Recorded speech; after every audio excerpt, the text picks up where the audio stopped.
atas nama Adiana Cinta Apristia dari kelas 12-7. Hari ini saya akan membawakan renungan yang berjudul Tidak Ada Kekurangan di Dalam Yesus Kristus sebagai pemenuhan saya untuk ujian praktek pendidikan agama Kristen kelas 12. Sebelum kita masuk ke dalam renungan kita, mari kita bersatu dalam doa dan menaikkan pujian penyembahan bagi Tuhan Yesus. Mari kita bersatu dalam doa. Terima kasih Tuhan Yesus, Allah yang luar biasa. Sebentar Tuhan, kami akan memulaikan pembacaan renungan kami pada hari ini Tuhan Yesus. Biarlah apa yang kami baca, apa yang kami dengarkan ini Tuhan dapat tertanam di dalam setiap hati kami Tuhan, dapat tumbuh dengan dahsyat luar biasa dan akhirnya dapat berbuah tidak untuk kami sendiri Tuhan, tapi berbuah untuk orang-orang di sekitar kami, orang-orang di sekeliling kami Tuhan. Berikan kami hikmat, pemahaman yang daripadamu Tuhan, agar kami dapat mengerti dengan betul, mengerti dengan benar, dan mendapatkan hal-hal yang luar biasa dalam setiap renungan kami Tuhan. Kami percaya apa yang kami baca, apa yang kami dengar Tuhan tidak akan pernah kembali dengan sia-sia. Maka dari itu Tuhan Yesus, kami akan naikkan puji-pujian bagimu Tuhan. Biarlah puji-pujian penyembahan ini dapat menyenangkan hatimu. Dan Tuhan Yesus, kami sudah berdoa dan mengucap syukur. Haleluya, amin. Ya Tuhanku, aku hendak bernyanyi bagimu selama ku hidup. Ya Allahku, aku hendak bermazmur bagimu selagi ku ada. Inilah yang ku renungkan setiap waktu. Nyanyian pujian dan pengagungan kepadamu.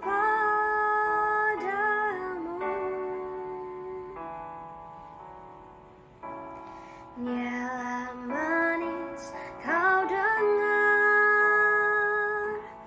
Tuhan, manis kau dengar Tuhan, dan hatiku bersuka karenamu.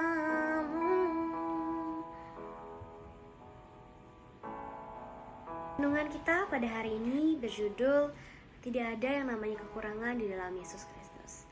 Perlu kita sadari bahwa akhir-akhir ini saya dan saudara atau orang-orang di sekeliling kita sering merasa aku ini tidak cukup, aku tidak punya privilege, aku ini adalah orang yang serba kekurangan.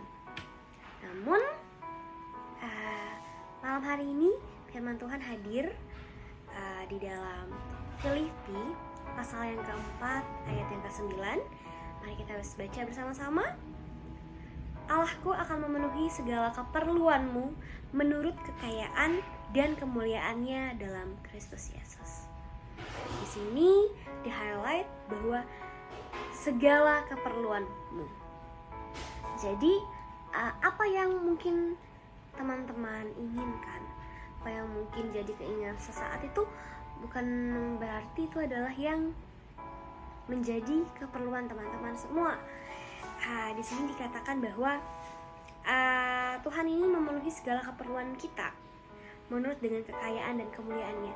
Perlu kita sadari teman-teman ataupun saudara semua bahwa Tuhan Yesus kita ini yang kita sembah, yang setiap hari kita puji namanya, adalah Allah yang sangat-sangat dan sungguh-sungguh kaya, Allah yang Bahkan kekayaan siapa orang terkaya di dunia ini itu nggak ada nilainya dengan dia, karena Tuhan itu nggak cuma punya uang ataupun materi saja, tapi dia juga punya kekuasaan, dia punya bahkan seluruh hidup kita ini. Ingat bahwa setiap kita adalah berharga dan kita adalah milik Kristus. Jadi sudah sangat-sangat disimpulkan bahwa Tuhan Yesus atau Tuhan kita adalah Tuhan yang maha kaya. Jadi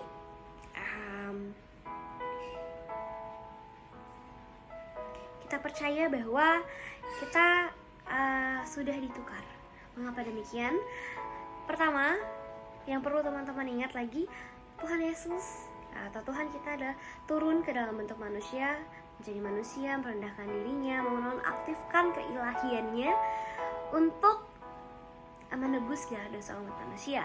Karena itu tidak hanya keterpurukan ataupun sakit penyakit yang sudah dipergikan, yang sudah ditiadakan dalam setiap kehidupan kita, tapi juga segala kekurangan di dalam Kristus. Ketika Kristus sudah menukarkan kita, orang yang penuh dengan dosa ini, dengan anak domba Allah yang sempurna, itu telah terjadi pertukaran ilahi, di mana dia juga tidak cuma menyelamatkan jiwa kita, tapi juga memulihkan otoritas kita. Otoritas atas apa? Otoritas atas kelimpahan, otoritas atas hidup yang berkelimpahan. Yang kedua yang perlu teman-teman ingat adalah kita ini adalah anak raja. Selayaknya raja kepada para pewaris-pewaris atau para bawahan-bawahannya itu, dia pasti memberikan warisan, dia pasti memberikan power, dia pasti memberikan otoritas yang sama, yang sama luar biasanya kepada anak-anaknya. Demikian juga kita sebagai anak-anak Kristus, ya. Karena perlu kita ketahui bahwa Tuhan Yesus ini adalah raja segala raja. Maka dari itu, apa sih yang tidak bisa dilakukan kita yang adalah anak raja? Namun perlu diingat bahwa kita melakukannya tetap dalam nama Tuhan Yesus Kristus. Jadi di sini dikatakan di dalam Roma pasal yang ke-8 ayat yang ke-17 bahwa kita adalah ahli waris Allah dan sesama ahli waris bersama Kristus. Artinya, segala sesuatu yang milik Kristus adalah milik kamu juga. Apakah hal itu mustahil? Oh, enggak. Hal itu sama sekali enggak mustahil kalau kamu memang bertekun dan kita bersama-sama kita dalam nama Tuhan Yesus dan melakukan segala sesuatu menurut dengan kehendaknya.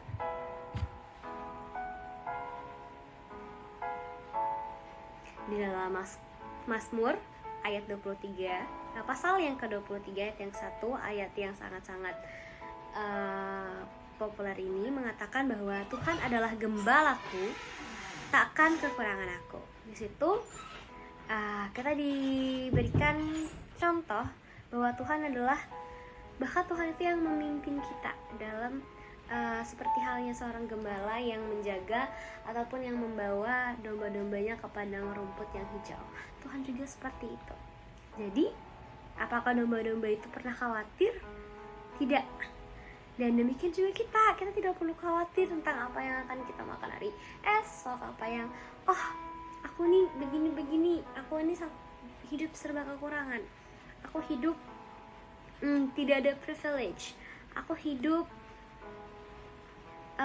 tanpa relasi apapun. Tapi kita tahu bahwa dengan Kristus dan hidup melalui Dia, kita tuh nggak pernah ada yang namanya kekurangan dalam setiap aspek kehidupan kita.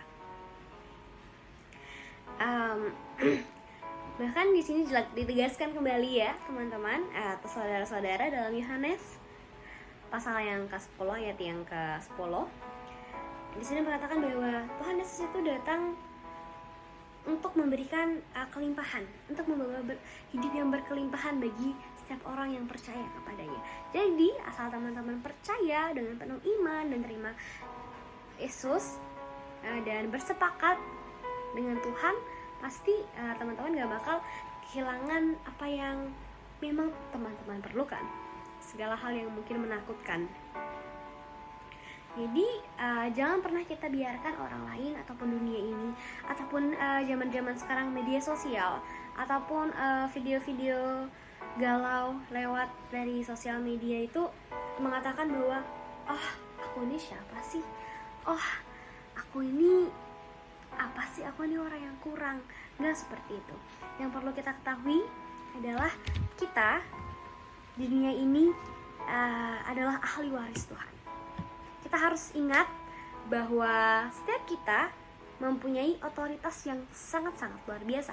Teman-teman harus mengingat setiap identitas kita dalam Kristus, bahwa kita adalah milik dan juga kepunyaan Allah itu sendiri. Jadi aku mau setelah ini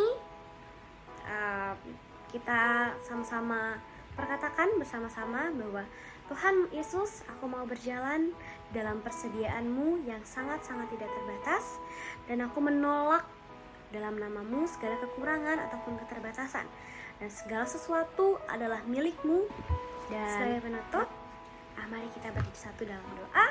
Terima kasih Tuhan Yesus yang sungguh luar biasa, yang menyertai kami dari awal pujian penyembahan hingga renungan pada hari ini. Tuhan, kami percaya Tuhan, segala yang sudah kami dengar, segala yang sudah kami baca Tuhan tidak pernah kembali kepadamu dengan sia-sia. Kami percaya sudah tertanam dengan sangat-sangat luar biasa di dalam hati kami dan menjadi pokok ataupun akar yang berakar kuat dalam setiap tanah-tanahnya Tuhan, dan bertumbuh dengan subur. Kami percaya Tuhan, kami mengucapkan syukur Tuhan Yesus atas segala penyertaan-Mu dalam setiap kehidupan kami. Dalam nama Tuhan Yesus kami berdoa. Bapa kami yang ada di surga, dikuduskanlah nama-Mu, datanglah kerajaan-Mu, jadilah kehendak-Mu di bumi seperti yang di surga. Berikanlah kami pada hari ini makan kami yang secukupnya, dan ampunilah kami akan kesalahan kami seperti kami juga mengampuni orang yang bersalah kepada kami. Dan jangan membawa kami ke dalam pencobaan, tapi lepaskanlah kami dari yang jahat. Karena Engkau yang punya kerajaan, kuasa, dan kemuliaan sampai selama-lamanya. Amin.